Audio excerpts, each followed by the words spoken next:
Hey there! Welcome back to Reddit Dating, best channel for cheating stories. Make sure to like and subscribe the channel for more spicy stories. Back to Reddit Dating. Got cheated on and found out on my birthday. My conversations with this girl at college had progressed to the point where things were becoming serious, so we decided to be exclusive for the winter break. Everything was going well until after Christmas, when she became aloof and withdrawn.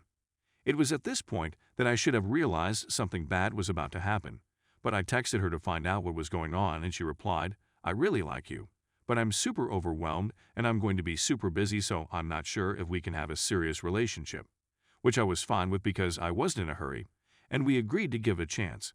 So summer came to an end and I went to school, and for the first 2 nights after we returned, she slept at an apartment that I recognized as her friend's, but I couldn't tell you who they were since I thought it was one of her friend's places.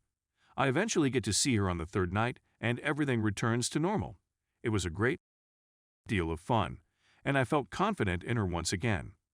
My birthday is the next night, and she extends an invitation to go out to the bars with her.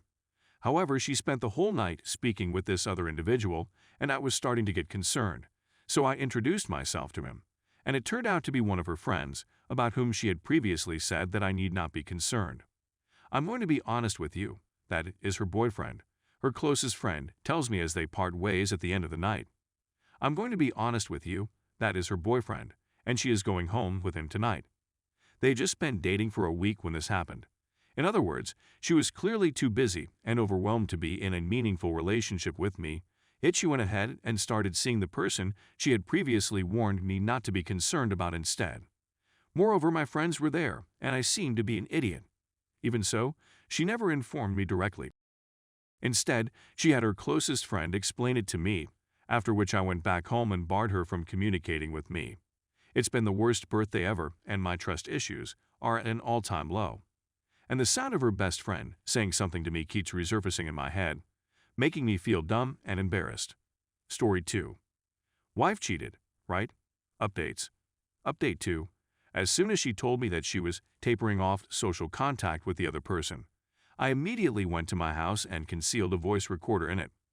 My wife and this other gentleman had spent well over an hour on the phone with each other over at least 2 phone calls, according to the audio I saw last night. My tape recorder failed in the middle of the day, so I'm assuming they spoke again in the evening, if not even later. Despite the fact that the phone call didn't offer many specifics, it did expose a few damaging facts about the case.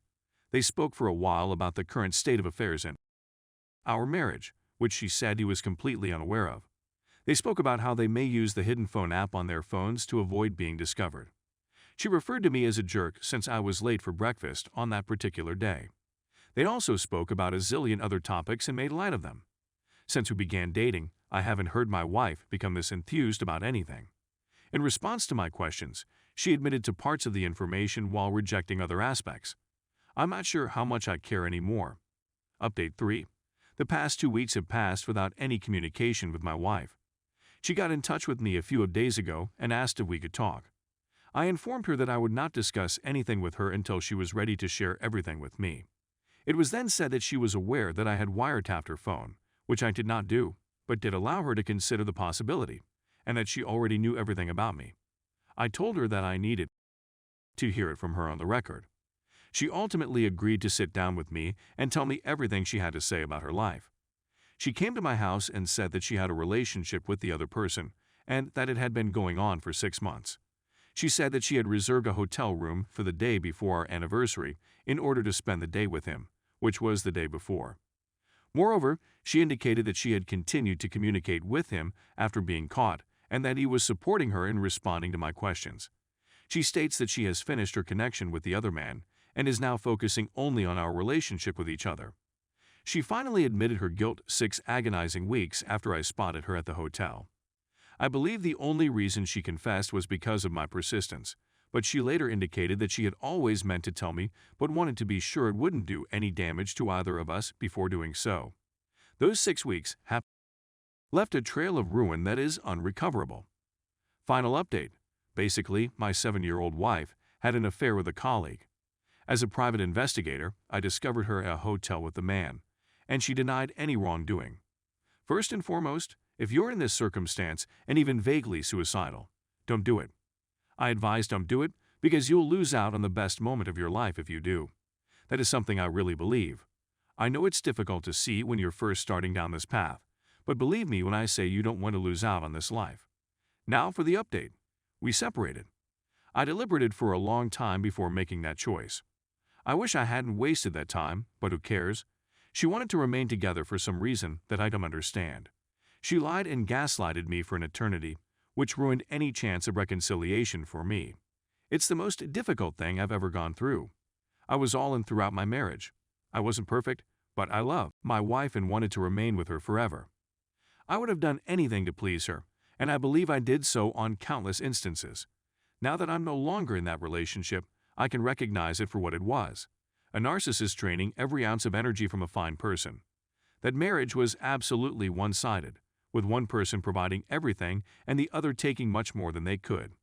By the end of the marriage, I honestly believed I was unworthy of being a partner. She slandered my career, my attitude, and my appearance. My career has thrived since my divorce, and I've been able to date ladies that I would have thought were completely out of my league. I used to think I was unattractive because of how my former wife made me feel, but now stunning ladies much younger than me approach me in bars. I'd had a few of beautiful relationships with lovely ladies. They ended peacefully due to general compatibility concerns, but it revealed how bad of a relationship my former wife was. There has been no communication between me and the ex in a long time, and I don't give her much thought these days if at all. Her perception that I was getting too much money, despite the reality that I was taking less than half because I wanted the divorce to be completed as fast as possible without affecting businesses and retirement plans, made this divorce tough to navigate. Can you imagine it in your mind's eye? It's not uncommon to cheat on someone and then get worried about the amount of money they're taking, even if it's less than half of what they're taking. I was driven home by this experience, which reinforced the significance of making the right decision and escaping this filth as soon as possible. As a consequence of the divorce, I lost a number of friends. Sir, thank you for your time. However, I am unconcerned with those who did not agree with me, since they made it easy for me to get rid of them in the first place. It was time for me to say farewell to my in-laws. Definitely among the more tough sections of the course. Some of them were very good, but I see why you didn't like them. I've written enough letters to AP wife that I'm certain she's aware of what's going on. She never responded to my emails, and I will accept her decision. This is some advice for those who are fresh to this terror. The only way to think properly in such a situation is to remove yourself from it. Otherwise, you will be taken advantage of.